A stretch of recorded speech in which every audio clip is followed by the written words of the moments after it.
So welcome to our first conversation for this particular flagship, Identity and Ways of Knowing. As I'm sure everyone here is familiar with already, and most of our attendees will be as well, this particular conversation focuses on digital humanities and digital communities. Can I ask that we all go around, we can just do a brief introduction of ourselves. I mean, we do have our bio information up and available on the website. But even so, now that we're here and meeting each other face to face, as it were, if you could just briefly, who you are, where you're joining us from, or what your affiliation is, maybe a little bit about projects you work on that bring you into this conversation, and if there's anything in particular you'd like to get out of this session. So, Stephen, could we start with you? Thank you, and hello to everyone. My name is Stephen Gigao.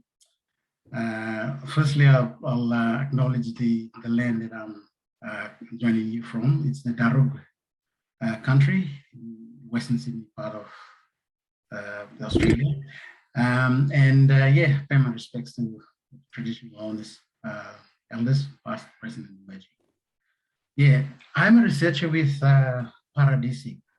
For those of you not familiar, it's a digital archive known as the Pacific and Regional Archive for Digital Sources in Endangered Cultures. So it's basically a consortium of 3 universities, University of Sydney, University of Melbourne, and the ANU in Canberra. So it's been a project that's primarily aims to safeguard digital audio, visual records of languages, music and oral histories, mainly of the small cultures of the world, and mainly my focus is mainly on the Pacific, and I come from the Melanesian heritage, the Western Pacific part of the region. My role focuses on the archival knowledge that I have as an avenue to collaborate and assist with the repatriation process. So I actually came in from the community, so I'm not a digital scholar or an academic, but I'm a scientist of a different form, engineering, that's my background, but I decided to get involved with community research work, so that's where I am. So that's my focus. So it's really trying to bridge an insider-outsider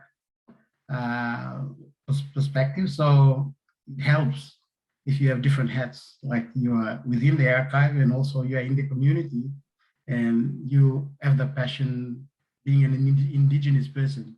I see a lot of gaps that I feel we should bridge together from research, academia, and the communities, and the traditional knowledge that needs to be done. So I see myself as a cultural consultant and a community collaborator. So that's basically who I am. What I want to get out of the conversation today, I have relevant work with digital spaces and digital humanities, and I just want to know a bit more about the tools and techniques. But I'm also doing already some projects.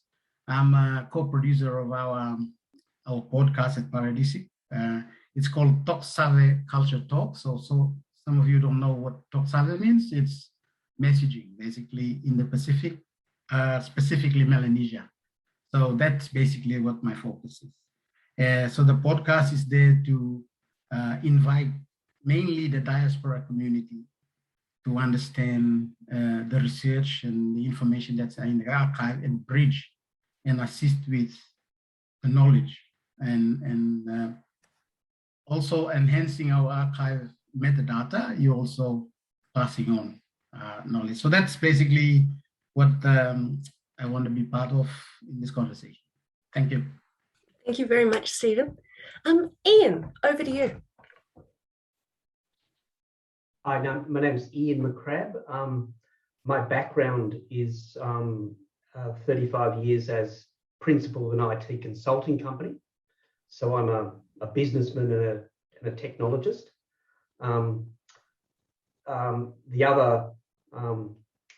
The other context I bring to this is as a scholar in Gandharan studies. So completed my PhD just reasonably recently in working on formulaic patterns in ancient relic inscriptions and manuscripts. So my interest is very much in digital infrastructure, digital platforms for humanities research. And I guess if you can find a couple of minutes for me later on in the session, I'd want to share a few reflections, just responding to Adrian's provocations about data and content, given that my professional background is really in content consulting. So that's for me. Thank you. Gil, may I ask you to introduce yourself? Sure. My name is Gil Ben-Harut. I'm an associate professor at the Department of Religious Studies at the University of South Florida. John, who's right here below me on my screen, John and I are together. We conceived a project called Bhava, which we might talk in more detail later. It's a kind of an online aggregated database of bibliographies. So we have some mileage in the last few years in developing a DH project per se. I should mention also Tyler and Manpreet, who are contributing as curators to this project, and it's lovely to see you here again. We're kind of crossing virtual fields, and it's lovely. I want to add to this that in my, my prehistory, I was like most of my teen years, I was a coder, I was a hacker and a programmer. And in my young 20s, early 20s, I was working in the high-tech industry in Tel Aviv as a programmer, and just like completely turned my back to that and went Indian.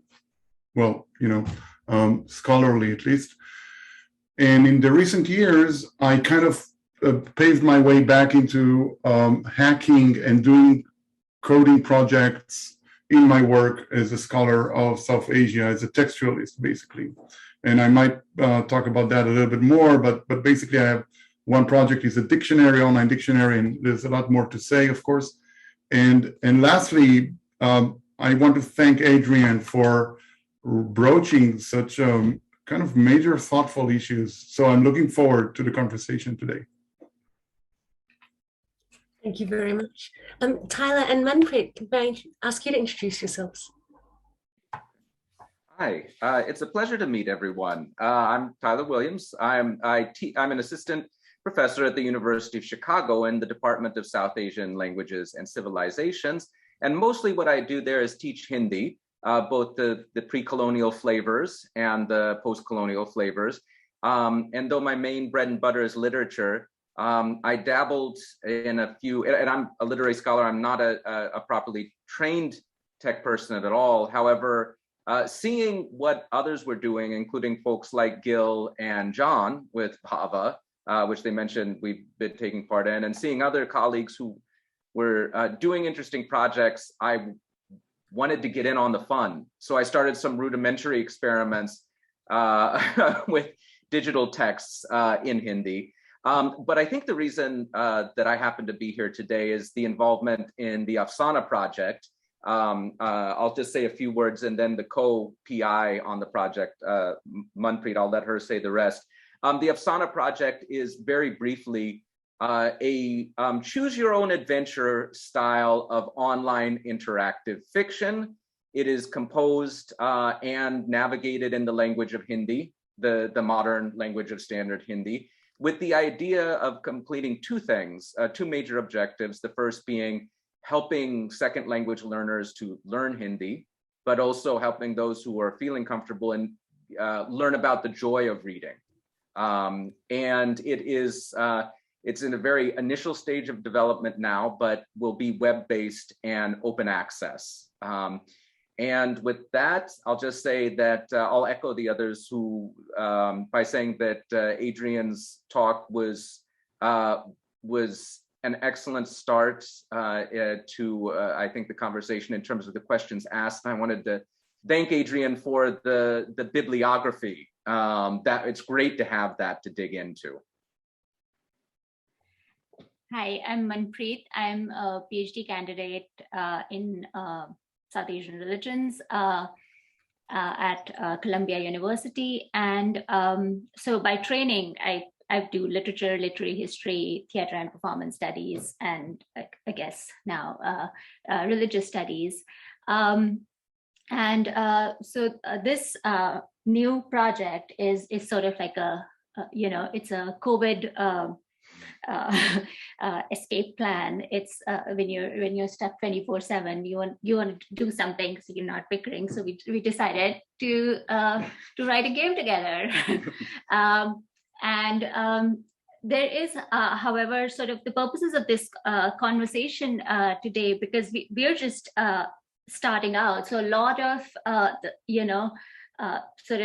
things from the keynote, but also from others are things we have the benefit of, their hindsight.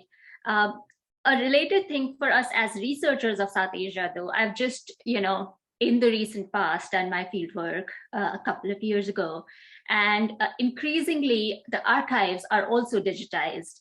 And there are probably elements of that that sort of play into how future research in vernacular and cosmopolitan languages of South Asia might look like, what working with those materials and access to those materials in sort of institutions in South Asia might be like as well. So that could be another sort of avenue that we could discuss perhaps. Thank you very much. John, may I ask you to introduce yourself? Sure. I'm John Coiney. I'm an associate professor at Michigan State University in the US. And as Gil mentioned, he and I have been working on this Bhakti Virtual Archive. This grew out of a larger project back in 2013. We founded the Regional Bhakti Scholars Network. So if anybody's interested, I'll just quick type the address here. And so we've been doing that for a while. This is a larger program to be studying Hindu devotional traditions, literatures, Bhakti really envisioned very broadly. So we've been involved in that. I've been using technology to basically just tinker and try to do things that I want to accomplish. It's so easy to go down rabbit holes, and I've learned pretty quickly to try not to go too deep. So it's great that I'm working with Gil on so many things because he takes care of the heavy technical stuff. I stay focused more on what it actually does for people. And so maybe an example of that is this symposium that we just ran a couple of weeks ago for the Madison South Asia Conference. This was a hybrid asynchronous synchronous symposium. So rather than spend 8 hours direct on Zoom, have everybody present and then Q&A, which would have been, I think, pretty deadly. We had a set of recorded presentations with a chance to begin conversing with the presenters, and then we met on Zoom just to follow up the conversations. And so by and large, that went pretty well, aside from maybe an overactive spam filter, trying to weed out one of our presenters, looking at you, Tyler. So things by and large went pretty well, but I think that's the kind of format of like using technology to accomplish things, especially with COVID, and thinking internationally, how we can do things a little different that don't require us all flying around the world to meet each other. A couple of things I'm hoping to get out of this is just talking with new people. I find it's always helpful to talk with different people in different settings, just the context in which they're working. It's one, interesting to know and understand what people are facing. And two, it's always very illuminating, just shedding new light on things that I thought were familiar. And as you all were speaking, one thing that also came to my mind, now my research especially is focusing on transnational Buddhism between groups, Dalit Buddhists in India who are coming into contact with Buddhists in Taiwan and Japan. And so I'm thinking about how to maybe use some sort of digital humanities to facilitate some of that, perhaps even for the community, since I'm working with people as they move around. So yeah, I don't know if that will be relevant today, but if it is, that would be great. Thank you very much, John. Mani, would you introduce yourself? Hi, everybody. Great to meet you all all of you who I haven't met before. And thanks for having me. I'm on unceded Ngunnawal land, and I've been working in publishing for quite some time, but specifically academic art publishing for about the last 7 years. I'm based at the University of Sydney in a foundation called the Power Institute, and part of our remit is public engagement and various forms of community engagement. So I've worked a little bit, I guess, adjacent to Adrian, who's worked on some of the research projects that the Power Institute has put together. And I'm sure he can talk more about that if he'd like to. But one thing I found is that being the publishing end, I'm definitely part of the problem when it comes to the metrics that are involved and the way that the university assigns value to different forms of research. And I have just, also had trouble reconciling the kinds of participatory and community-based research that people like Adrian were doing as part of our organization's strategies. And then my job to disseminate that turned into, an English language book that got published in, and, was very successful in its own way, but trying to address how I can help this problem. And I think, Adrian, I had a lot of parallels when you were speaking to, the different issues as they form up in my kind of land. So I'm really looking forward to unpacking that a bit more. As a completely monolingual person, this is sort of the case of me saying I'm here to listen to where the pressure points are. So that's what I'd like to get out of this. How can I, being somebody who can't really understand the research process that you all undertake, think about how to communicate through different modes that can get around language barriers a little bit, and how I can also publish in multiple languages. And there's a lot of potential in the digital to do that. And I'm doing I'm a PhD candidate at ANU as well, so trying to develop what I'm calling at the moment a generous model of publishing. So hopefully this discussion will help to inform that. Thanks. Thank you very much, Marnie. Chris Ballard, over to you. Hi, thanks, Steph. I'm also coming to you from unceded Ngunnawal and Ngambri lands. I'm a colleague of Steph and Chris's at the ANU. I grew up in Papua New Guinea and have worked there and in Vanuatu and West Papua most of my adult life. Initially as an archaeologist, then an anthropologist, now historian.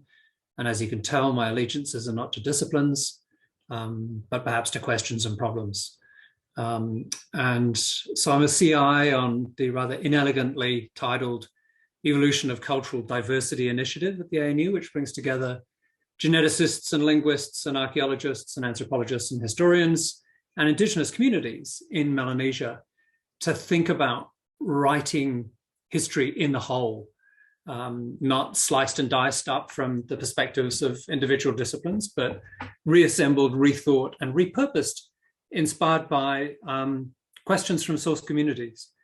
So I guess my interest in digital humanities is largely around things that might have been previously called digital repatriation. But the questions that inspire me are ones around protocols. How are source communities empowered to actually determine what is digitized, how it's digitized?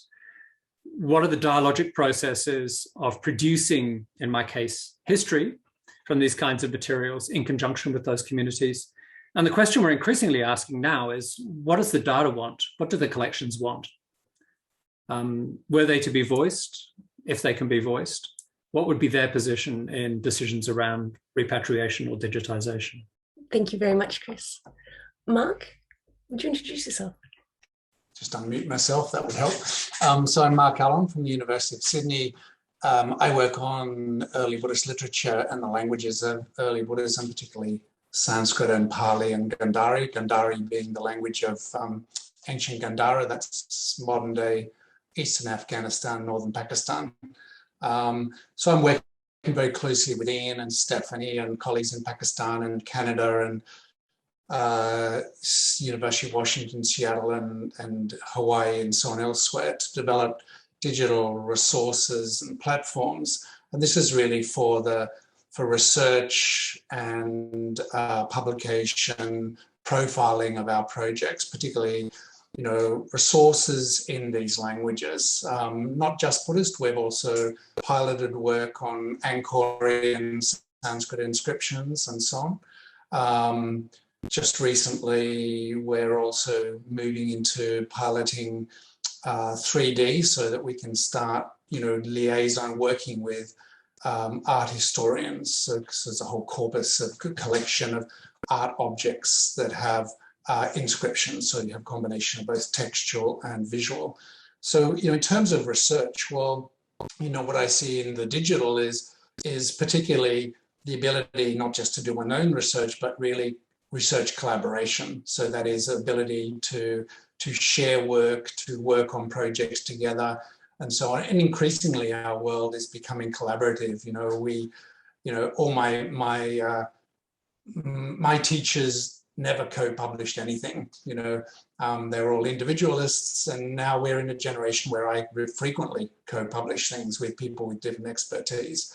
And now, particularly say working with Ian, who has this rich background in the digital, and Stephanie and others, each bringing in different capacities, now working with art historians, this can only create a richer product. And then I think we've just recently launched a digital journal it's a journal of Gandharan Buddhist texts. So this is really a first in our field. And this, of course, being digital, really enables dimensions of this material to be accessible that is not available in a flat conventional publication.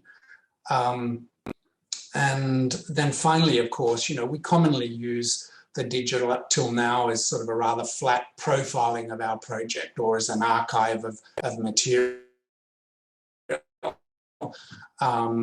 So that is that's very valuable, but because I depend a lot on fundraising in Buddhist communities and elsewhere to fund our projects, and even for conventional government projects, funding bodies like the ARC, to have these sorts of sites whereby people can see what you're doing and the dynamic nature of it, this is very important. So these are the sort of areas that I see, the values I see in the digital, and also we're fast moving into that world, and we need to make the most of it. And even as we explore it and start developing our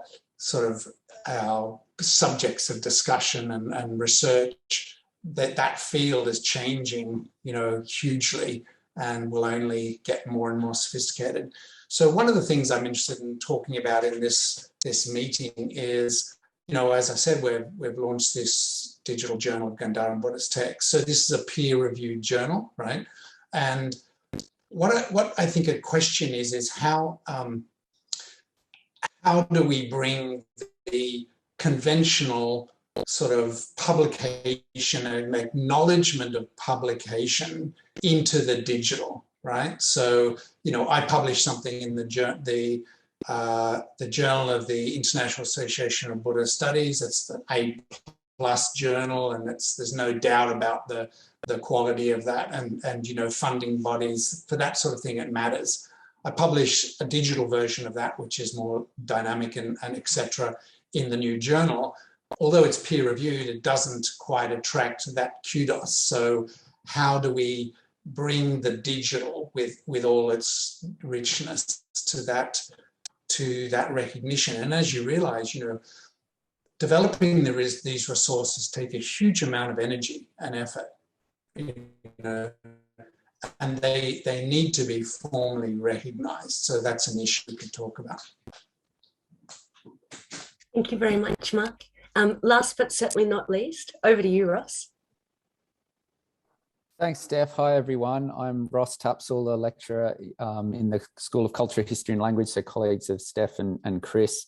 I teach a course called Digital Asia at the ANU in CHL. You hear politicians and others often say the biggest challenges for young Australians are the rise of Asia and the digital revolution. And I guess the course is to show that those two things are not separate. We often think of them as separate, like Silicon Valley, being the dominance of digital advancement and the rise of Asia being China's, military rise or whatever. But actually, the course tries to bring those two trends together, and so I teach that and have taught that for a number of years.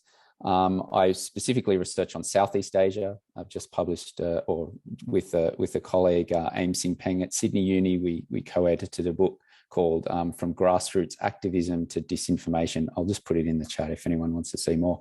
But it's interesting watching Adrian's talk. Of course, my former supervisor. Great to see you again, Adrian. And anything I say that's wrong, you can blame him. And but it was interesting hearing Adrian talk about pulling back. And I guess the field is sort of moving in that direction, where a lot of us are writing about the concerns that we have around the digital technology. Now, of course, people like Shoshana Zuboff and others have been writing about surveillance capitalism for quite some time. But, last night I was reading the New York Times and Facebook saying it's pulling back on its facial technologies, facial recognition technologies. So I think Adrian's talk connects to that, this idea of, are there things that we shouldn't be doing with digital technologies that we have been doing or that we are looking at doing? And yes, there's always been that, but we're at an interesting time, I think, in the way in which we think about the role that digital technologies play. And the book that I edited with AIM was really to say that there was so much excitement around digital technologies and social media, a tool for activists, space for reform, pro-democracy. And what happened in those 10 years? Why has it become such a dominant space for disinformation and seemingly authoritarian and populism?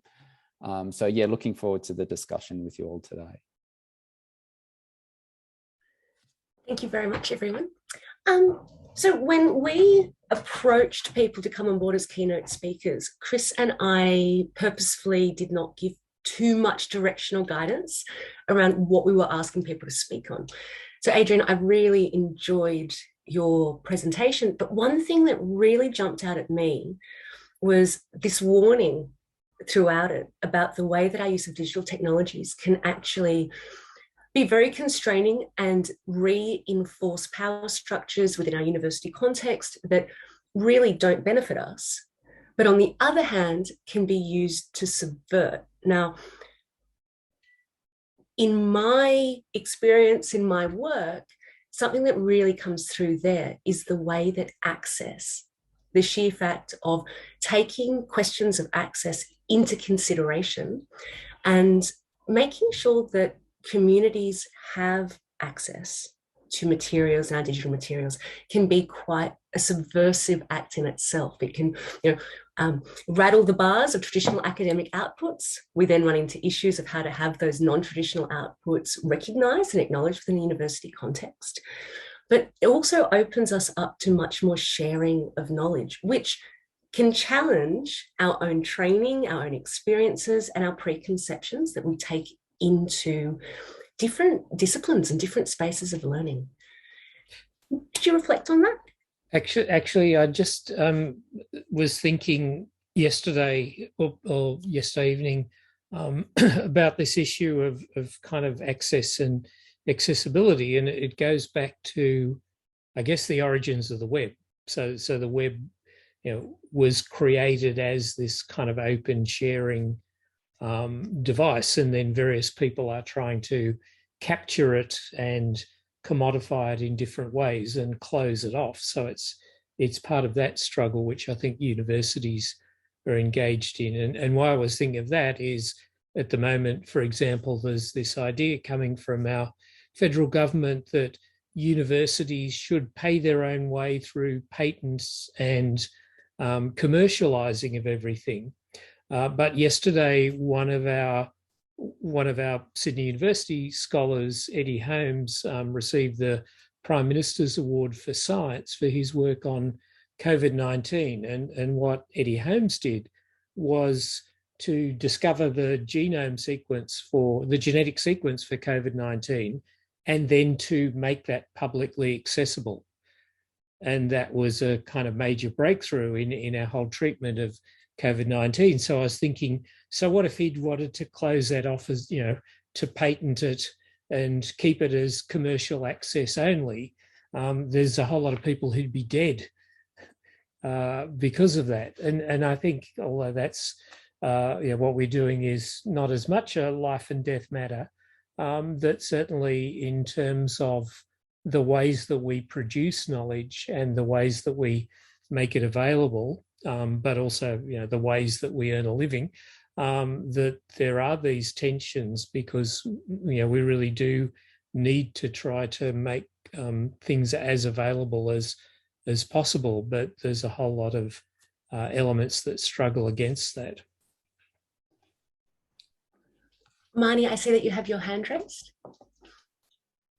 Yeah, I just sort of to add to the government end, I think, is the academic publishing and the commercialization of academic publishing as well. So I just thought that was another kind of end of the spectrum. It's been a problem for a lot of people that they sort of have to use this big mechanism and don't really have a choice.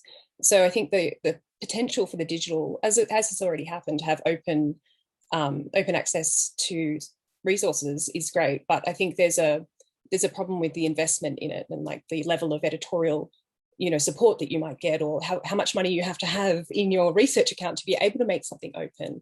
So I think it's kind of coming from both ends, and I think it's a difficult thing to push back against. And I sort of wonder, from the perspective of being researchers yourselves, like I had been wondering, well, why do people still use like Elsevier kind of predatory models, and they to pump things out quickly is basically the model. So I think I just sort of wondered, like, to throw it out there, if people had found like the DIY approach to openly publishing kind of beneficial, or if are there ways in which you've been able to subvert, not just in terms of the type of research, but the type of output?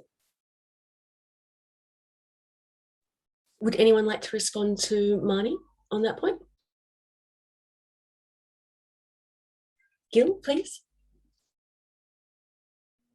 Yes, thank you. It's not a full answer to your question. I mean, there is, but some thoughts. There is an obvious gap right now between T&P guidelines of departments and evaluation of academic work that is very conservative, maybe somewhat understandably so. And then we have the whole universe of digital humanities, which is basically, I think, funded by grants, at least in our environment, academic environment, mostly by grants. There is a huge gap there in terms of the output, the recognition, and then the grants and so on. And just the jobs, the tenure lines are just not there for digital humanities scholars, not enough. So kind of reflecting as a side note, when that gap will close slowly, I hope there won't be any digital humanities. We'll just be over this kind of transient phase and just be, up with what we do as we do it with all the technology and tools available to us. But that is in the long future. But a more closer maybe response to what you were talking, but maybe from a different direction that I'm worried about is even in this terrain of open access or online accessibility, right? I'm very concerned by the bodies that promote and the forces that operate in those areas. And I would use predatory publishers in a different sense, I think, than what you have just used, because Academia EDU is not an academic institution. It's a for-profit private company that I consider predatory. At least it has some kind of relevance to that. The fact that they are allowed to use the .edu domain is because of an obsolete law that expired in 2001. And they have a kind of a little letters that they can extend their domain from year to year because they own the edu domain from before.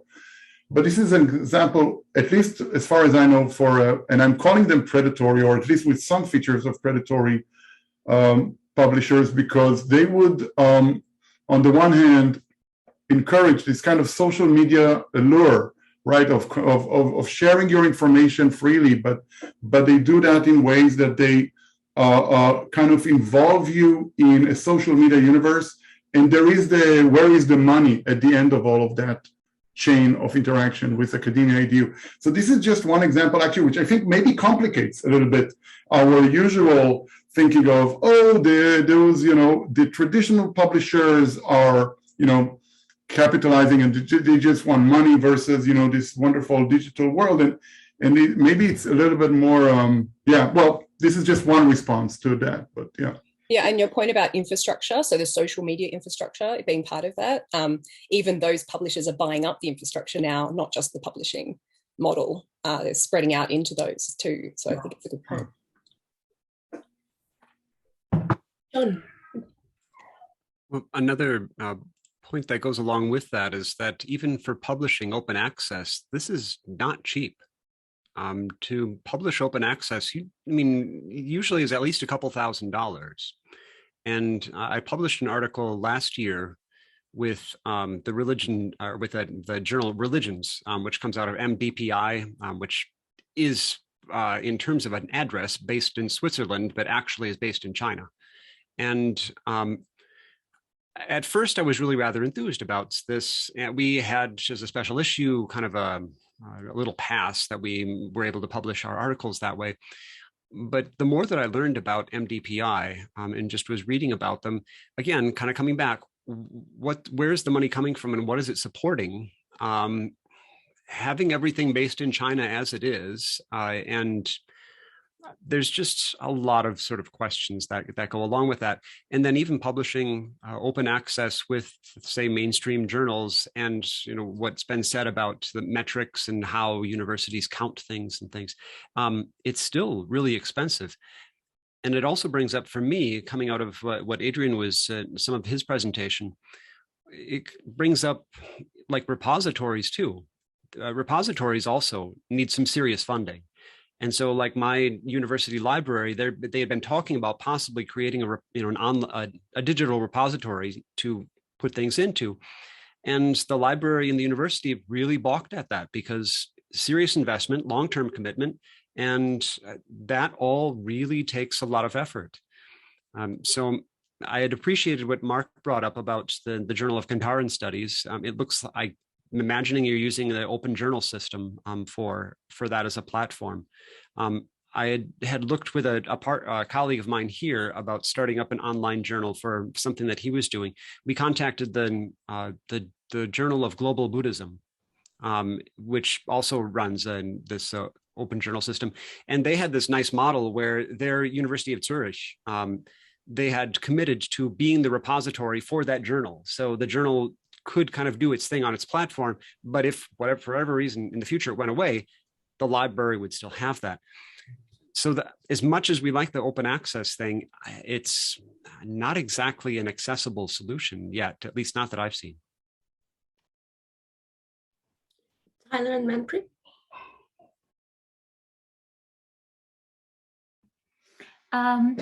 Yeah, I had a couple of thoughts about access and just like sort of trying to make that itself a more sort of fuller concept, because thinking of actually our little example of this language game, sort of language-based choose your own adventure, we want it definitely to be used by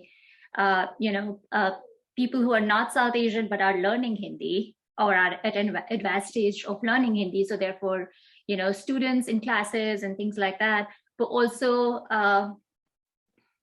people who know Hindi and just want to play it as a game.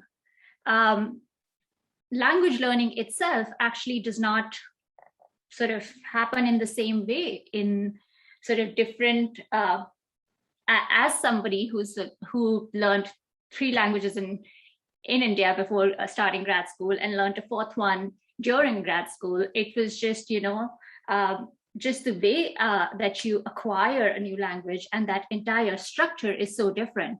So simply making something available does not sort of make an equal access environment happen. So therefore, I feel like since we're thinking of those questions probably for each of our projects, that what does it mean, and defining that. And I'm actually very curious what the generous model, sort of what might be like that formulation, where, you know, what sorts of things come into play.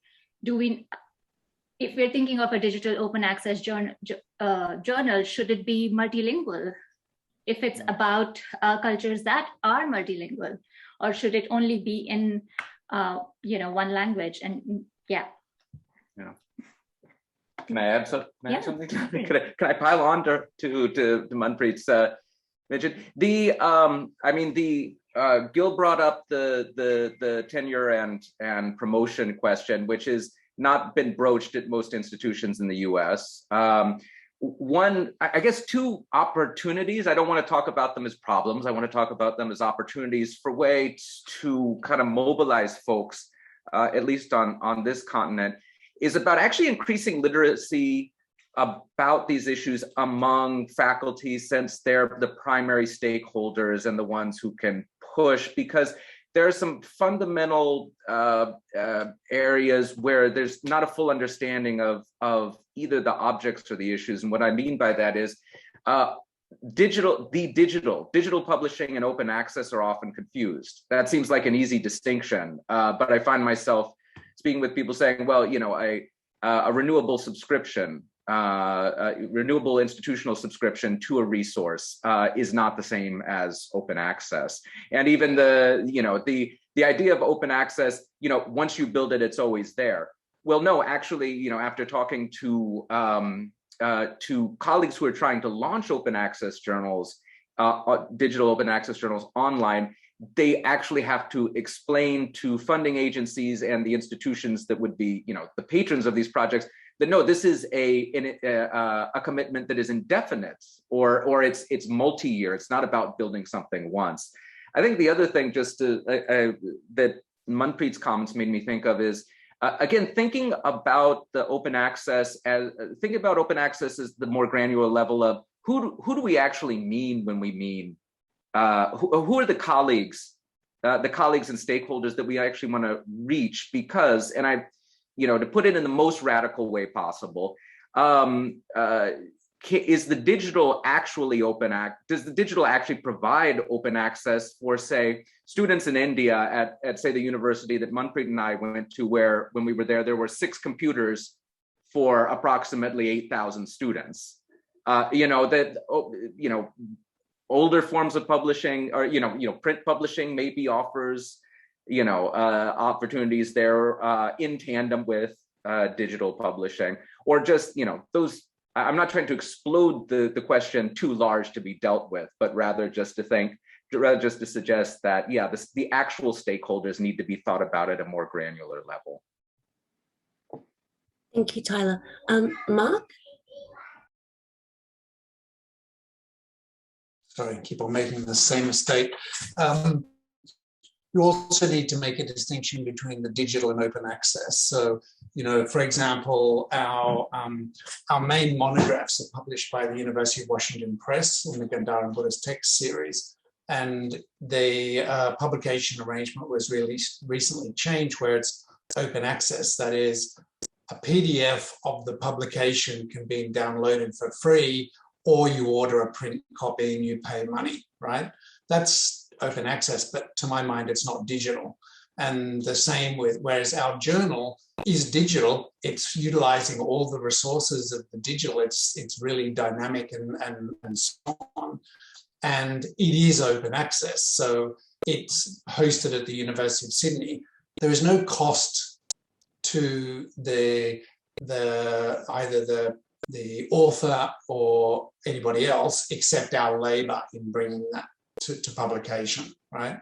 And this is different to what I think it was it John who was saying, that the cost of, you know, bringing an article to publication in open access. So, you know, I'm on the editorial board, on the board for the Journal of International Association of Buddhist Studies, and now what's happening is that European funding bodies demand that the publications be open access, whereas that journal has not been open access in the past. And so we looked into the cost of that, and it was going to cost, you know, a fair amount of money to actually make it open access. You have to pay the publisher for them to publish it, right? So that's a little bit different. But certainly within the say the digital journal we're dealing with, that is open access and it's fully digital. But I think, Marnie, you raised in the chat a solution to the accreditation of digital publications, a solution. Is that correct? Or did you respond to that already? I can speak to that, but I see Ian also has his hand up, so I didn't want to speak too much. But if you like, yeah, I can come back to that if you want. Yeah. Sorry, yeah, just kind of another response, and perhaps it's a bit of a segue to John, is that, yeah, Mark's addressed the open access issues that we broach with our digital journal. Another way of looking at it is accessibility or engagement and how accessible the actual content is. So we come from an area where it's not exaggerating to say that there are probably 30 people worldwide who can actually read Gandhari or Kharosthi script. So our mantra these days is going from the 30 to the 3,000 to the 3 million. And that's been encapsulated in the collection that you'll see on the ANUBhasha website, where the detailed research outputs from our research system are encapsulated in what we call a digital rendition, where if you're a super specialist like Mark or Stephanie, you can go in and read the glossary and read the paleographic charts and all these sorts of things. But that's of relevance only to 30 people. The challenge we faced was to frame those digital renditions in framing content that made it relevant to maybe 3,000 scholars worldwide. Anybody who's got some command of Sanskrit or some command of Buddhist studies. So taking it from that super specialist to the wider scholarly community. And then the third level was to blow that out and say, let's actually engage with the host and interest communities that are interested in these manuscripts. The host communities in Pakistan or Afghanistan, and the interest communities being the Buddhist communities worldwide. And if you have a look under that collections on the website, you'll look under senior collection, you'll see we've got there a story map, which has been written as hopefully a very accessible narrative of these manuscripts and their significance in Buddhism, a background to their provenance and their curation and study, in a way to actually engage with the host and interest communities. So that's really kind of I think that's probably encapsulated quite well by a page on the website called Digital Repatriation on the ANUBhasha website. That's really the program that we're engaged in. So yeah, I just wanted to, it's a little bit of a segue from the focus on issues about scholarly accreditation for digital publications, but our focus is kind of shifting a little bit as well, saying we really need to focus this wide, not just this wide. Yeah. I think I could segue between what Ian said and back to you, Mark, actually, because there's a moment of, I think, opportunity, which Adrian was talking about. You were saying in the talk as well about trying to decommodify, or opportunities to decommodify through the digital. And I think that and also to understand that the metrics that are being formed up through the digital don't always have to be used in the neoliberal kind of sense and, you know, put to kind of measurements about productivity. And I think with the slow introduction of impact and engagement factors in Australia, so for the non-Australians here, you might not be aware there's been a pilot, kind of a first step in introducing impact and engagement as measures of research quality alongside what would normally be called research excellence. And this is me speaking a little bit outside of my area of experience. I'm not a researcher or haven't been yet. So I see an opportunity, I think, when thinking about peer review and how we measure publications, what I'm trying to develop as part of this model is a process or processual peer review that you could have that relates to social impact, identifying audiences and communities. Who is this for? What do they want? And setting a baseline of social impact before you kind of start and before you get too long in the process. So kind of there's a lot of factors involved. It's not, I wouldn't say it's a solution, but this has been my kind of thought about it. Is if the publication process actually happens much earlier, or there's a content conversation much earlier, and it's about who the audiences are, how we can get to the 3 million and the 3,000, you know, what are the modes of delivery? They might not be particular languages, or they might be different modes. If we have a baseline set and we have a series of reviews, and I think if those reviews are done not just by area specialists, but also perhaps by content and digital specialists, so the impact and engagement factors are being measured alongside the kind of expertise, the research expertise. So what I've been hoping is that if I can have the assessment of the research through the publication process, speak to the three factors and not just one, then we can start to have a way of, I guess, sort of quantifying back to those funding organisations if it's built into the research. I think it's hard, I guess the point I've come to is that it's hard to do it after the fact. And I've been looking at models from public institutions particularly. So I think there's a lot to be learnt from artists in the arts and how they argue for the impact of their work. And I've got a couple of models from Europeana, which is a consortium of public institutions, and another more grassroots organisation. I'm sort of looking for more. And I think there's just to kind of get to the problem of that as well, the data issue of, you know, big data or access to data. And I have this sort of thing that I keep coming back to, that access does not just equal generosity, because we have this disproportionate investment in what gets digitised.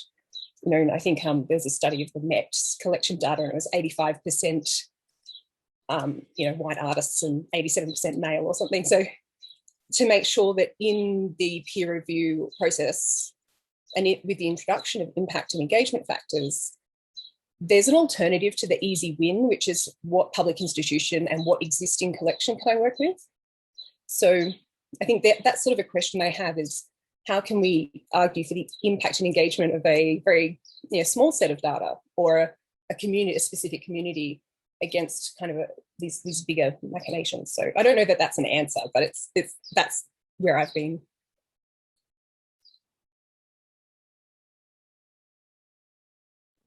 Would anyone like to respond to Marnie?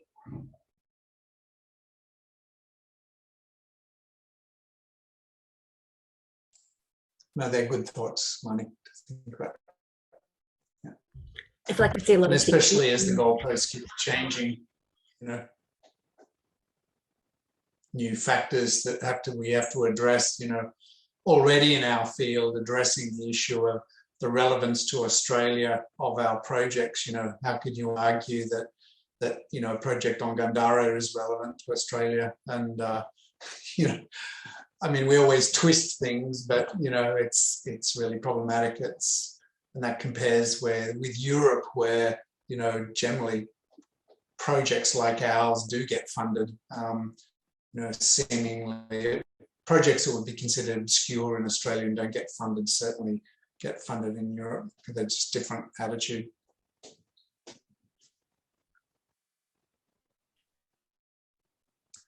So something that I feel like I keep hearing coming up as everyone's speaking is that whilst, as I we're in agreement, that the use of digital humanities and digital tools for research, for publishing, for opening up access it's a positive thing that we're all pursuing in different ways in respect to our different projects and areas, there's also the acknowledgement that access doesn't actually mean equity, and it isn't necessarily always appropriate to a community, to resources. Tyler and Manpreet, you gave the example of visiting a school in India where there were only a few computers available to the student community. So having a purely digitized set of resources may not actually be as useful as having print publications on every desk in that schoolroom. Stephen, I was hoping to ask you a little bit about how you've negotiated this, both through your work with Paradisic, but also through the True Echoes project, where, for those of you who haven't heard about True Echoes, Stephen has been working with collaborators to digitize some of the earliest recordings of oral history, songs, a huge amount of different sorts of materials from the Pacific. And these can be from lullabies to funeral dirges. So pure open access to these materials is not necessarily appropriate from a community perspective. Would you speak to this? Thank you. Yeah. Well, there's a lot of cultural sensitivities around that, because that was all recorded 100 years ago, like 1904. And, you know, things have moved on, but cultural protocols need to be strictly sort of adhered to. A lot of them are rituals and songs that need to be, most of these people are dead now. So it's just a matter of how we coordinate that with the existing elders of those communities. So it's a long process. We put out what is, he was singing songs and music. Sorry for all of you to understand the True Echoes. It's about the wax cylinders that the Cambridge expedition to the Pacific came through Torres Strait and then PNG, Solomons, Vanuatu, New Caledonia. So there's a very old recordings that we're trying to bridge the cultural sort of content and permissions. So it's an ongoing process, and I had this in Canberra dealing with the Torres Strait materials, and we have the cultural agencies in the countries concerned. That's Vanuatu, New Caledonia, Solomons, and Papua New Guinea, to work closely with the home or the originating communities, whether with researchers, whether that is you know, allowable, or is there sensitivities involved or protocols involved. So it's an ongoing process. There's a website that you guys can have a look at, but it's what can be done. But the qualifier there is permissions must be granted to certain recordings that were made. So that's the process of how we collaborate with the communities just to make sure that permission and the licensing issues of traditional knowledge also is involved with that. So that's the project that I'm also involved with the British Library, heading the project. And yeah, that it's a lot of challenges in digitizing or the digital humanities now to try to bridge that and just make sure there's a cultural digital fit for within the project with the communities concerned. Thank you, Stephen. We actually have just received a message through the Q&A from one of our colleagues here in the School of Culture, Histories and Language at ANU. And Jenny writes, my question is to Stephen and Chris Ballard. Could I please share a bit about perhaps some of the tensions encountered with communities of negotiating protocols around digital repatriation in the Pacific or Melanesian context? Chris, would you like to share some experiences, some insights with us, some knowledge? Sure, so long as Stephen then follows with his own. I'm keen to hear what he has to say. So there's an interesting tension in the conversation thus far between those of us seeking to disseminate material as widely as possible and make access as open as possible, and those of us for whom precisely the opposite is the problem, determining who has the right to listen to that material or read it or repeat it or know of it. And that can be as narrow as a single person within one community, in one village, in one island. And so the way out of this, as it were, because I think what we'd like to see in the end is broad access determined by our community, but the way out of that is intensive collaboration with source communities. I think we have a duty of care, those of us who have access to these collections, to both the source communities and to the collections, So I think about a project that I'm engaged in at the moment, which is a remarkably fraught archive sitting underneath the John Curtin Medical School at the ANU, which consists of human tissue samples, photographs, family genealogies for all 600 members of a community in Vanuatu on the island of Tongariki, chosen because they were supposedly remote and inaccessible. In fact, they were completely globalized already by the 1960s and long before, centuries before. So the trick with this is a community that has an absolute moral right to the material sitting in a basement at the ANU. And the process then of digitizing and making accessible the material for a community to then look through it and decide what is and isn't appropriate to be used, what should be burned, whether blood samples from their community which are frozen sitting in Bethesda should be reanimated in the service of modern health questions, for instance, or turned over to researchers in Germany who want to ask questions about deep history of thousands of years ago. So enormously complex processes that aren't resolved easily. And certainly when the NLA, for instance, has got onto me and said, oh, we'd like to digitize all of our Pacific collections. My first response is, well, do you know what you're sitting on? Who has the right to determine whether or not it should be digitized in the first place?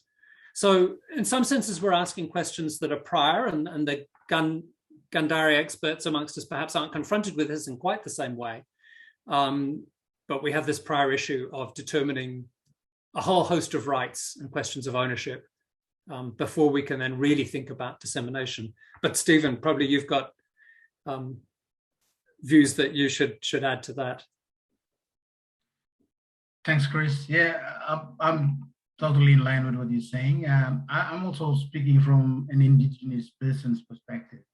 I can recognize and appreciate better knowing what the contents are, and it's just very important to have it's a bridge and a balancing act what has to be kind of put out or repatriated in open access. But the modern generation would like to have ease of access and know what the ancestors and the voices and the music then, but we just want to tick the boxes just to make sure with the current elders and the chiefs of the source communities to be in agreement, and then we formalize permissions and the licensing that goes with it. So yeah, I'm in line with what Chris is saying, familiar with the cultures that we have, and that yeah, the digital humanities is a challenge, and knowing what we need to do to repatriate and share the information openly. Thank you. Thank you very much, Stephen. Thank you, Chris. A few of our participants here have hands raised. I've been keeping a little list of the order, so bear with me while I go through you. Gil, over to you first. Thank you. And really to tap into this topic from my own experience, I mentioned earlier, I wrote this program that very easily allows to browse dictionary pages online. And the way I'm putting it is that it kind of bypasses any need to digitize a dictionary. It's very quick and cheap to get any print dictionary in any language online working. And I'm kind of telling you this in this kind of very simplistic way, because I wrote it for me, for my own Kannada project, and it worked. And then me and a colleague started to think, well, who else could benefit from this? And there are different areas that we turned to. One of them was the Native American communities in Florida, Seminole and other communities with their own rare indigenous languages. And we had one kind of contact and direction, and we wrote them and suggested our services just for, we're kind of motivated with this very, sometimes naive, exploratory research, curiosity to make this dictionary system work on a different language, Native American language, what it entails linguistically. But the response we got was a total negative. They just refused. They said that language or their kind of, their kind of internal language, maybe I'm not using the right, but it's their language. It's something that's very deep, at a very deep component of their identity, communal, and they're protecting it from outsiders in a sense. And they mentioned, like Steve mentioned before, there is an elderly committee that makes the higher decisions on these matters, and you have to cultivate these long-term relationships.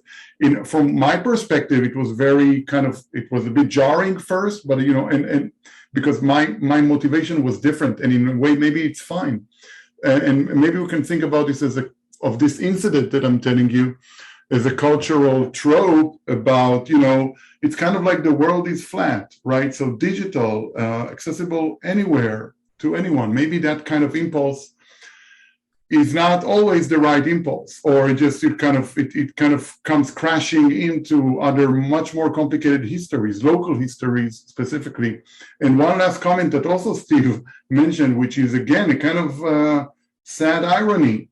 The younger generation needs digital access. Whatever, we get more and more to the sense that whatever is not digitally, what doesn't pass the bar of digital access is gone, is not being accessed by the younger generation.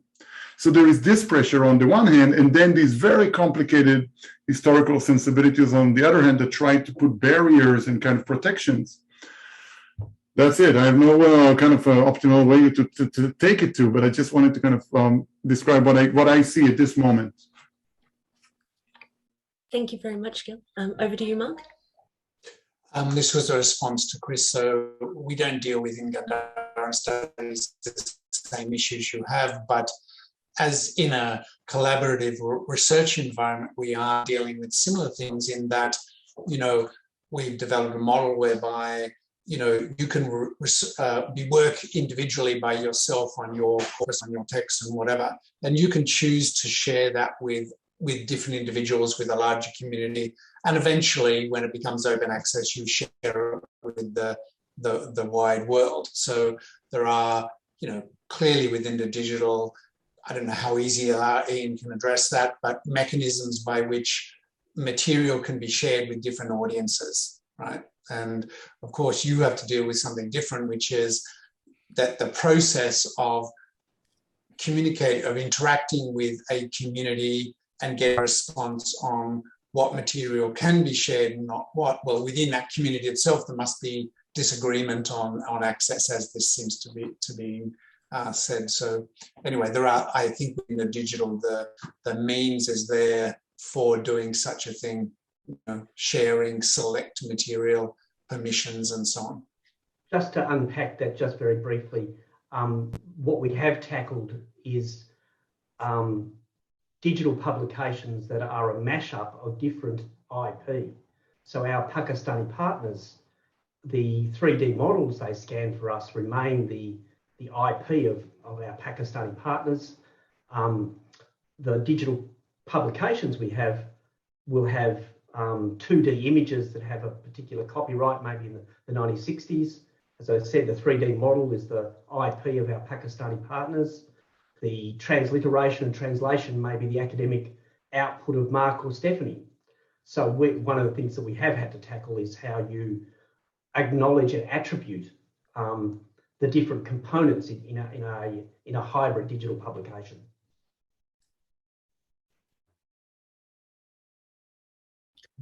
Tyler and Manpreet. A couple of questions, I guess. This question could really be addressed to, I guess, any of the folks here, but it's occasioned by Stephen and Chris's descriptions of some of the ethical problems. The question is, does anyone have suggestions for how to think through, and it may be from your personal experience, or I would love even just someone to point me to a good publication on this, ways to think through the ethics of producing metadata. Now, this is something that I know some art historians and art institutions related to art have thought about. That, for example, in Stephen's case, I can imagine that even just a kind of cursory glance at the Paradisec website reveals that actually what you seem to be doing is producing metadata about the provenance, location, all sorts of other things around these recordings. The recordings are not simply there. You're actually producing information about it. I could see something similar going on in the Gandharan project, in that when you produce data about provenance, about condition, about location, did you have to have a conversation about how you were going to do that and what the priorities were? This, I think, takes on a new relevance in the last few days when, and some of the participants will probably have seen this, a colleague in India won a Right to Information Act judgment with the government of India for access to digital copies of something like 300,000 or more manuscripts. However, there's nothing in that judgment which mentions the metadata about where they came from or anything else related to them, which is a big question mark. And you had some. Yeah, this is just a very small observation, but we've been talking a lot about how source communities, have a say, in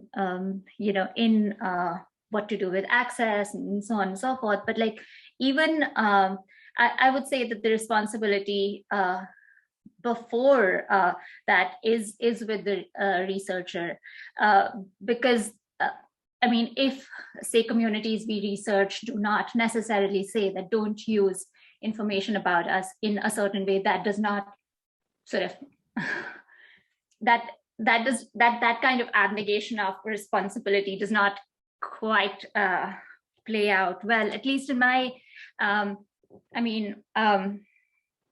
just to give two very sort of quick examples.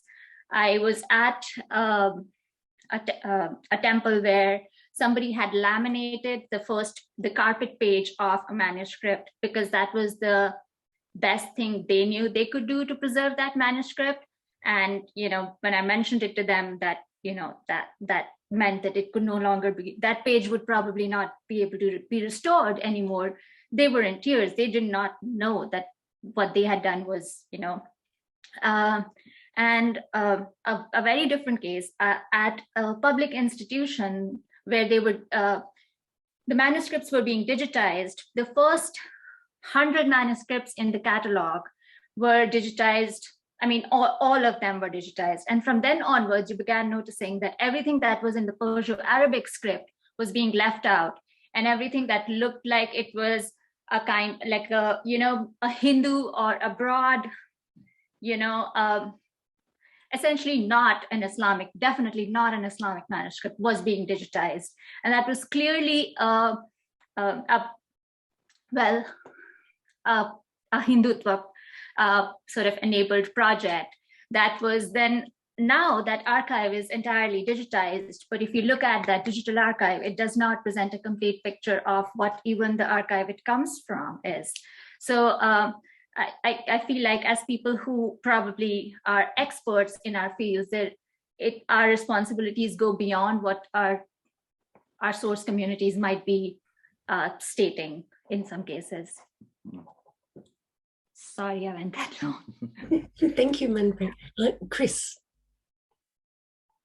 Again, I'd like to hear Stephen on the question of metadata, but just as a response to some of those questions, I do think one of the central challenges is the active translation in digitization, is actually contextualizing what is being repatriated. And I find a lot of my work in returning things as simple as photographs involves this dialogic process of sitting down and making sense of them.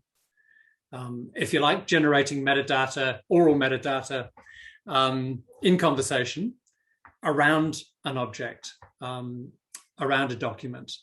You cannot simply digitize and dump 19th century missionaries' writings about a community without engaging in that kind of translation, explaining the times, providing the context that makes it legible to the descendants of those original sources. And at the same time, there's this remarkable process where, and this happens all the time, where communities will see things in, a 19th century sketch that I just could not have seen and that I don't think the artist saw. Details of the length of sticks coming out of a building, for instance, which speak to questions of hierarchy. And so there's this beautiful sense in which this material is brought to life in a way that it could never have been. But it's utterly dialogic, it's time consuming, it requires long-term engagement. You can't flit across 30, 40 communities doing this because that doesn't work very well. But Stephen, I'm interested to know how you generate metadata at Paradisec and address these issues. Sure. I actually was brought in to Paradisec to work on metadata enrichment and reviewing the Papua New Guinea collections just to see how they fit into cultural protocols or just enhancing information. So there are data access conditions also. There are some where the depositor or the local source communities will put restriction on, and that's part of our role at Paradisec to tailor or to actually accommodate for certain parts of the collection that are not accessible, but they are private, and some are public. So metadata enhancement is part of making meaning to what the legacy recordings have been. So I think for like a generation in between where they would have been taken before my generation, I just have to link up the appropriate elders that that can allow that access. If the depositors or the elders are gone, the ancestors are gone, then it's a matter of what's the best fit, or how can we accommodate access and intergenerational knowledge. I mean, that's also an important part. If people don't know what our ancestors were doing, then it's also a challenge because we might lose that. So we have to come to some compromise through our collaboration. And what's definitely like a ritual that is, a sacred one, then we can put the metadata appropriately. Not we generalize it rather than be specific about it. So people are aware publicly, there's public information. The idea is to pass it on to the next generation. So I'm supporting that process where, most of the people who would have given approval would have been deceased already. So it's a matter of how we balance it out. So the metadata enrichment process is part of this exercise. And I will later share a link of a paper I co-authored about making meaning to collections, just to give you guys an idea of how we've been handling this in Paradisec. Thank you very much, Stephen. I took the liberty of putting up my own hand because I have a question following on from what we've been discussing here, but specifically for you, Ross.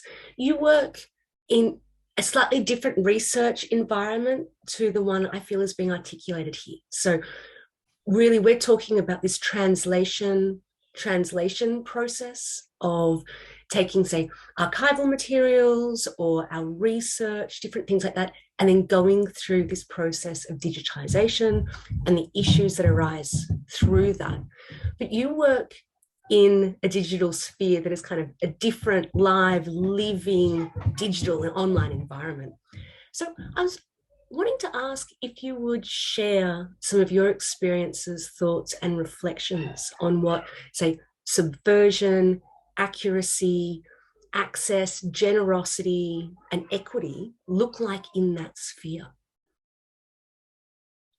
Sure, thanks, Steph. And yeah, it's been interesting listening to other people's views on this. I was reflecting a little bit on the point I think Chris made, where to what extent should things be digitized or digitalized, which I think sort of taps into what Adrian's main theme was, right? At what point do we say it's we need to pull back on some of the advancements or some of the ways we use digital technology? So yeah, I mean, I can talk to your question, Steph, but just as a brief thought, I guess the initial thing for me around access is we often use access in a university setting as digitalization or digitizing things allows for greater access. And that's fine. And that's fantastic. We're doing that a lot at the moment during the Zoom era, where we're saying, isn't it wonderful that we can teach courses on Zoom? All these people have better access, people who have caring responsibilities, people in rural areas,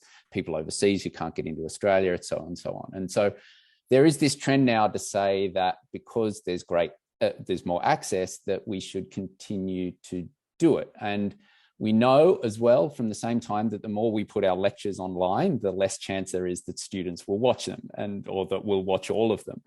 And we also, in the field I'm in, which is Southeast Asian studies, where we're trying to get students into Indonesia and Southeast Asia, we know that when we offer sort of short course or online type internship things, students will take up those opportunities rather than do 6 months in Indonesia and really be engrossed and learn the language and make friends and live in homestays and those kind of things. So I do think it's a really interesting stage at the moment where we think about that argument of access is often promoted by people who have good intentions.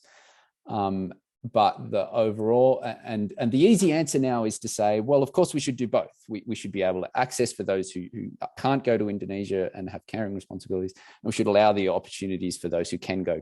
But the trend is moving towards more people wanting to do these things online, and they don't want to turn up to a lecture theatre, and they don't want to sit there for an hour. They want to be able to skip through and so on, and they want to be able to do a short course over summer via Zoom. And I don't know whether we're moving in that direction in a good way, or whether, you know, I'm sounding like a troglodyte. But I do think that in some ways, as someone who works on digital technologies, as in my research is about that, we always have to take into account who is using the technologies. I mean, it's predominantly urban, young, middle class people who are using these technologies, and to think about that representation. But yeah, it's an interesting point to think about in when we need to pull back. I mean, as another final example, those of you who have got email on your smartphone, you know, should we be pulling back from that? Are we a better academic if we don't have emails on our smartphones? These kind of things is where I'm thinking about pulling back. Thanks, Steph. Thank you, Ross.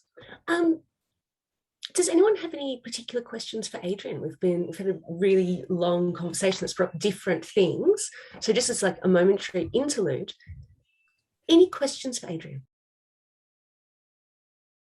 Things that maybe we haven't touched on yet. Should we invite questions from attendees at this stage as well? We can certainly do that as well. So if we have attendees who have questions, you can post questions in the Q&A function at the bottom of your Zoom screen, and then we can direct these on to panelists here. Or if you would like to join us and move into this space, then please raise your hand as an attendee and we'll bring you over. So Marnie, I can see is... Yeah, I'm happy to ask a question of Adrian. Thanks, Adrian. I wondered, with your experience over a fair amount of time now with digital projects, working with various communities, if there was a kind of common takeaway from those relationships. So are there things that you've heard a few times over in terms of what the communities are getting out of those digital projects? And, were there any surprises in that? Obviously there's access. We sort of talk about what, maybe what we would anticipate what something would mean to another community, but yeah, just what's the feedback kind of sounded like? Well, I was really interested to hear from Stephen there, and I think each different group or even every family has a whole range of different perspectives about things, but I do think the general idea of digital repatriation is quite important. I mean, there's this thing of dealing with families of artists who have never seen their grandfather's artworks, or even actually some of the old men who are most of them have died now, but who did something in the 1930s and then it disappeared to Europe, and into a vault and was never seen again. I mean, that kind of thing of making it accessible is really important. I suppose one of the questions is also whether the question of digital repatriation, bringing an image of something versus the actual physical repatriation, which is now a huge issue for museums and other institutions in terms of how things were acquired and what all of the kind of protocols or issues are around access and who can see what and who can reproduce what. So there is a huge range of things, but I do like what Stephen's saying about the metadata and so on as well. I just yesterday there was a conversation on Twitter about somebody classifying Middle Eastern manuscripts according to the Library of Congress classifications and finding out that the Library of Congress has some frankly racist terms that they use for classifications. I mean, that kind of stuff is there are so many layers of things that we need to address there that are important. But also, I guess the thing, an example of the Library of Congress is that you can't just import something that was developed 100 years ago or 50 years ago or even 10 years ago and expect it to be treated the same. We need flexibility in the ways that we deal with things. And so, it may be that, now a family will say, well, we don't want anyone to see this particular image, but 10 years down the track, then that position may change and there may be a recognition that a particular image is so significant that now they would like people to say. So we do have that idea of preservation and different layers of access that is important there.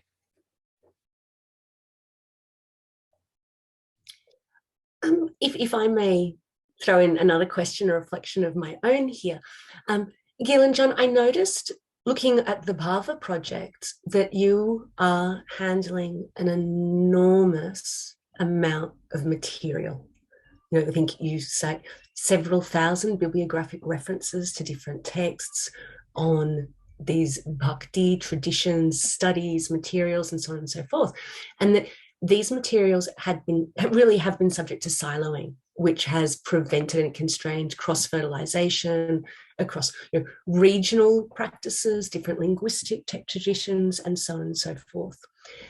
And that is something that you're really trying to address through Bhava. Could you tell us a little bit about how you're actually going about that?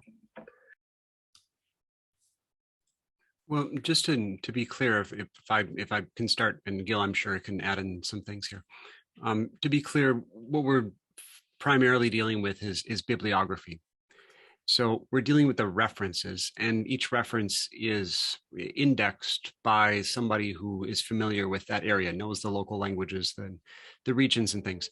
And so they know what they're looking at. And we're trying to then network all of these different bibliographic references together using a common classification system. And so that's what we've been working at. Honestly, it really serves the purposes of researchers. I mean, it came out of the group of researchers that we started, and it's really to spur on the study of Bhakti traditions. And it has, from the beginning, raised a valuable question that I think we're both very self-conscious about. And it certainly came up when we were seeking funding for this, was that, so the bibliography, everything there it's open access. People can eventually, once it's done, they'll be able to download, everything. There are no barriers on anything. The issue is that if people then come across a reference to an article that was published in 2006 in a particular academic journal, of course, you need to get by the paywall to get access to that journal article. And we can't solve that. That's just too big. And we were even, as I was talking with some of the DH people here at my university about possibly trying to build in, say, a network scholars who could be contactable to be able to share things that are behind paywalls. If, say, somebody from the larger community or something, if they don't have access, to actually try to make it a little bit more open. We were told pretty quickly that that just legally is going to run into so many problems that we should not even attempt to go there. And so right now it still ends up being relatively sort of research centered. And I don't know if we have got a good solution to that yet.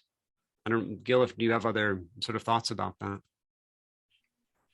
No, but just to kind of complete the picture, within the research world, what we're doing is opening up those silos between regional traditions through a shared classification table, as John mentioned, and that involves a lot of labor and some technology.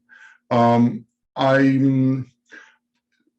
think, and we are seeing this happening in this period now, to see the interface becoming real on a website and the results coming in, and to collect all these collections. Really, it opens up new venues, new vistas, new vision of scholarship and reality. Because if you can look up, gender or food issues between this and that century across all of India in different languages, and get the scholarship that cuts across all these places, and that, so it generates new maps of knowledge. Within that, so kind of, notwithstanding the problematics of accessibility and knowledge dissemination within the strictly kind of intellectual arena, it's very exciting. So just kind of to complete that, but yeah. Thank you very much, Gil. Marnie, you just popped a resource for us into the chat function, but you touched on a point that you touched on earlier, which is the place of different knowledge systems in the way that we organize knowledge, the way that we develop interfaces, user interfaces for fairness, and so on. I was hoping that you might elaborate on that a little bit. I'd love to. Thanks. And I think just to, I think there's a tension, an interesting tension in our conversation between the pulling back and the pushing back. And I think, both of those things happening together obviously makes each stronger. So, what Ross was saying definitely resonates, and also what Adrian, pointed out about the kind of techno-utopianism that can happen. And so I'm in the phase of thinking through these things where, I haven't had to hit all the sticking points that a lot of you are talking about. So just to recognize that I'm sort of in that, like a PhD student, everything is possible mode. All of that is to say, I'm also a publisher, so I'm intending to put it to use and put it to work and try it out. So in terms of interfaces and different types of knowledge, as I said, up front, I'm conscious that I'm part of the problem, because the very generous methods of research, of participatory action research, all these ways of understanding other forms of knowledge, they get stripped away and end up as quotes or, links to somewhere else. And I'm interested in the idea of not just having them kind of on the same level as a textual narrative or an argument, a rhetorical argument to make a point from the academic's perspective. So the codex is all kind of academic-centric, often monovocal, linear, one way into an argument and out, to be really reductive about it. But there's sort of also this, okay, well, you could have an anthology, and that's multiple voices and ways of knowing.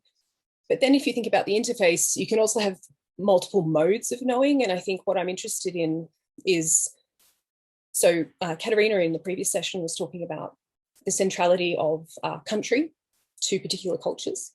So what does it mean if you have a map or a representation of country in some kind as the method of interaction with the research? So you don't have the layer of the academic argument over the top, or a textual argument at all. So a project I'm working on at the moment, which has come off some research that a big research project that Adrian's been a part of, Sight and Space in Southeast Asia. And I'm working with Ian on to deliver, just story maps. And I think there's just opening up the modes a little bit and understanding that there's contingency in everything. No choice is perfect, but the performance and oral histories, the oral way of understanding history, I think we lose a lot if we don't have people's gestures or people's voices, intonations, all sorts of things. So I'm interested in the interface. So what sort of sparked the research for me is Mitchell Whitelaw, who is at ANU, has a concept or a method called the generous interface, which he has applied to collections databases. So it's about, prior to this approach, there was often, the search, and, we'll tell you, you need to know what you're asking for and we'll deliver it to you. But having a more exploratory interface, but also using things like data visualization to show, and as Gil was saying, there's this mapping or interrelationship, linked data, for example, means that there's a convergence of lots of different pieces of research. We can have these big webs of research, for example. So presenting your research through a network visualization to decenter your own opinion on it, or having, so at the moment I'm working on a bit of a publishing model that has a nodal base, and it's like a relational publishing model. I'm trying to think about how to have information as not just speaking to, but connecting with. So I think there's a lot of, I would say anyone who's interested in interfaces, Mitchell Whitelaw is where I kind of started, and he's doing a lot of work with visualizing data in really interesting ways. So visualized data, immersive as well. Been thinking about types of knowing, fitting types of modes, fitting types of experiences. And I think what's interesting about interfaces now is we can have interfaces that make us think about our positionality. So they might be interactive and asking you where you've come from, what your knowledge of something is already, or what your opinion is on it. Or you can choose your way into a history from this person's perspective or this institution's perspective. So I'm trying to think about embedded ways of understanding knowledge as well. So you can follow now, much more immersive, and interfaces can allow you to have an oral history over the top of a site-based experience. And we're doing some memory mapping, sensorial mapping as part of that site and space project, where there'll be smell maps and people drawing maps from memory. So I think from Power Institute's perspective as well. So my background is visual art and culture, art and visual culture.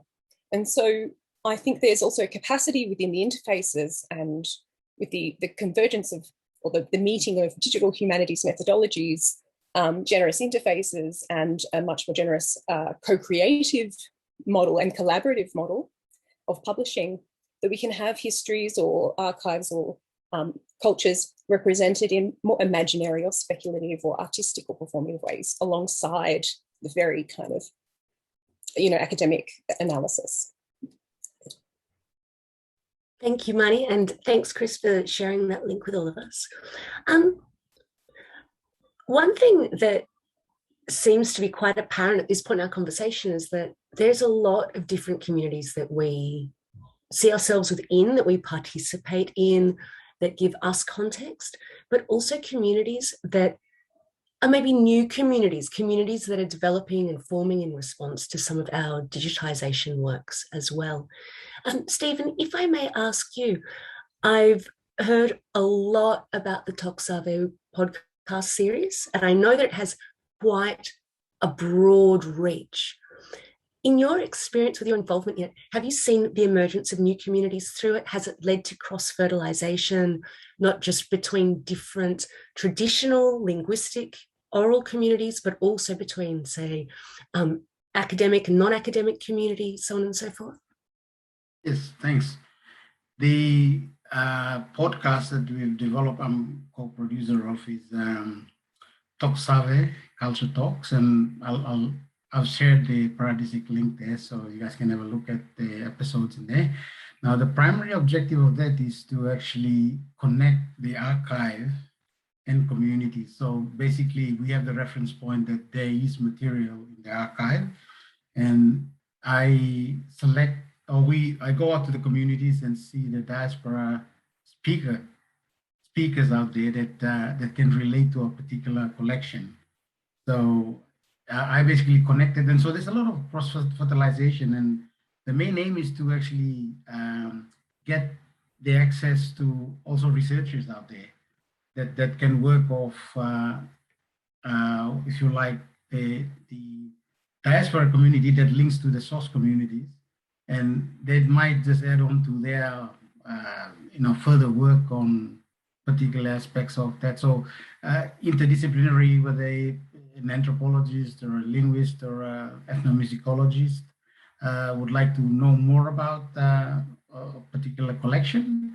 So the podcast is really about connecting the archive to the communities through digital media access or communication platforms. So that is what I presented in the paper that, or co-authored in the paper that I shared. I call it the archival loop. You are basically looping the archive to back to the speaker communities, where traditionally it's always been the academics and the researchers that have one-way traffic. They get what they want.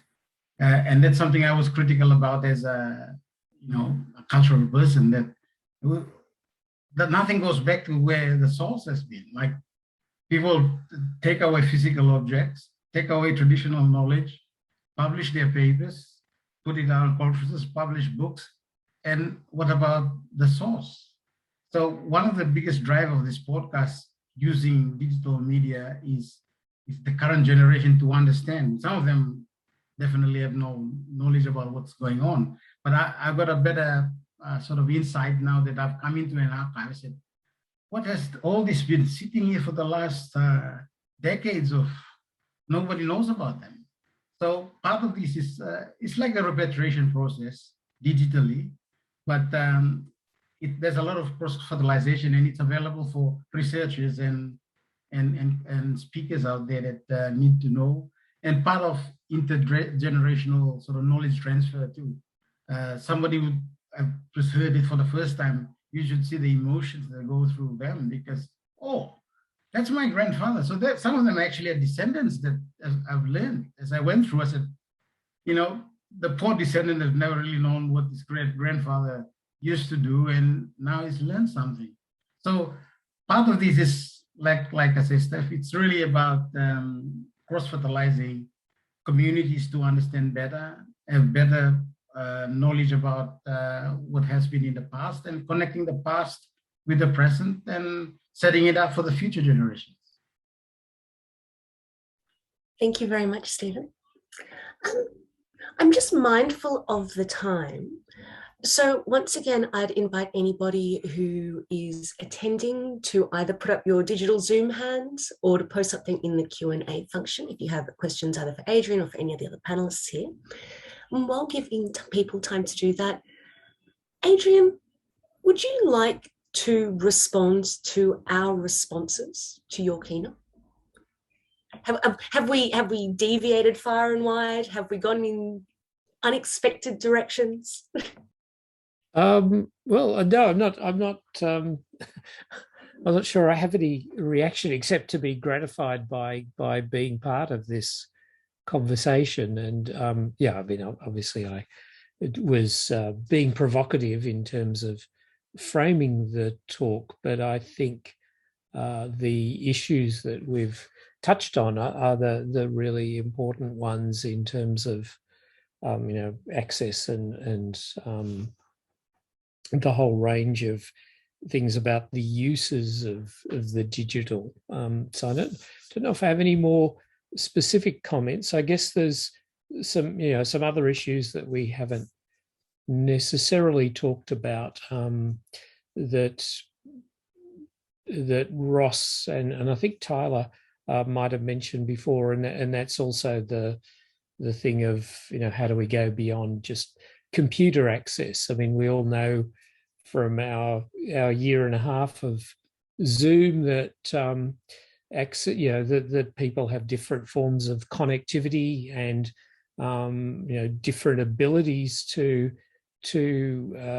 kind of physically be able to even use digital sources. One of the things that when we were doing this is really Wayanjara Sastrawan's work, but when we were designing the virtual museum for Balinese painting, was to make sure that it would be accessible on, an iPhone or an Android phone, as well as on a desktop computer. So you've got all of those things of, we can't just assume a big screen that people can use. There has to be a whole range of different things, but we also need to, I guess, take account of different capabilities. I mean, I can't imagine really what somebody in Kiribati might need to be able to get access to their heritage, but I could imagine that that is a huge challenge, even if we do make a whole lot of material available kind of out there.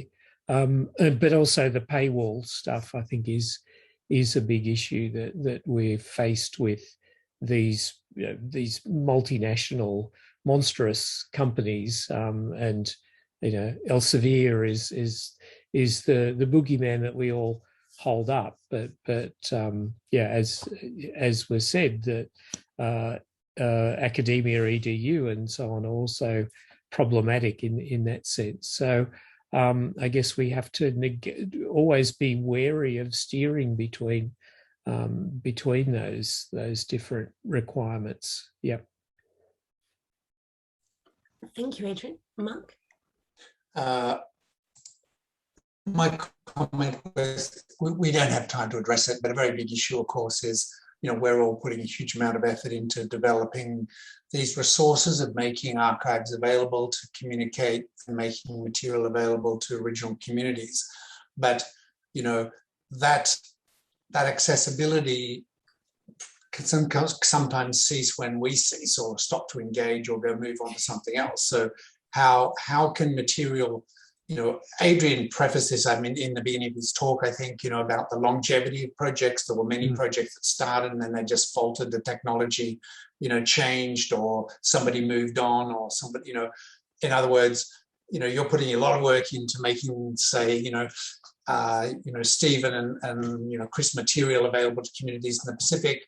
And what happens when you move on, or, and how do we ensure what standards, and this was, Adrian just touched on it, of developing material to a universal standard that, yes, can be displayed in different formats, but also can be accessed long-term into the future, of maybe ensuring that you're engaging with institutions that do have longevity, like the National Library of Australia or University of Sydney and so on. So that's just, we can't possibly address that, but it's a major issue, I think. I could perhaps react to that just very briefly. Some of the initiatives coming out of the current round of the ARDC HAS funding are dealing with some of those foundational issues, things like the ANUBhasha platform and the investments in Trove mean that digital projects can archive their data in an agnostic format. And I think one of the things that we learned from the IT industry is that in the IT industry, we're constantly moving data from platform to platform. We don't fetishize one platform or one operating system. So I think to some extent we have to let go of that and accept that when a project team, although they've loved a platform for 5 years or 10 years, they will move on to something else. The user interface may no longer still be available. We have to accept that happens, and that happens throughout the industry, as well, not just in DH. But as long as we're archiving the data sets, and it goes to further than just the data, we're also with the work that's being done on the ANUBhasha platform, able to access the research objects as well, some of the analysis, some of the taxonomies of the metadata around that data. As long as we're able to store that in agnostic formats, then further down the track, somebody else can access that data. But I think we just have to accept that user interfaces and platforms will come and go.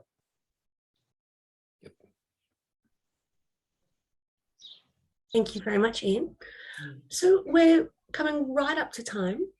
And once again, I'll just turn over the floor. If anyone has any final questions for Adrian or for other panelists here with us today, comments, reflections, things you'd like to flag that you think we should get together and discuss at another time.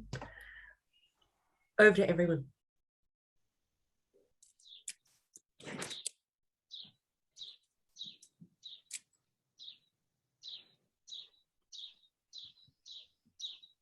I'm going to take that as a contented silence rather than as a deeply confused silence.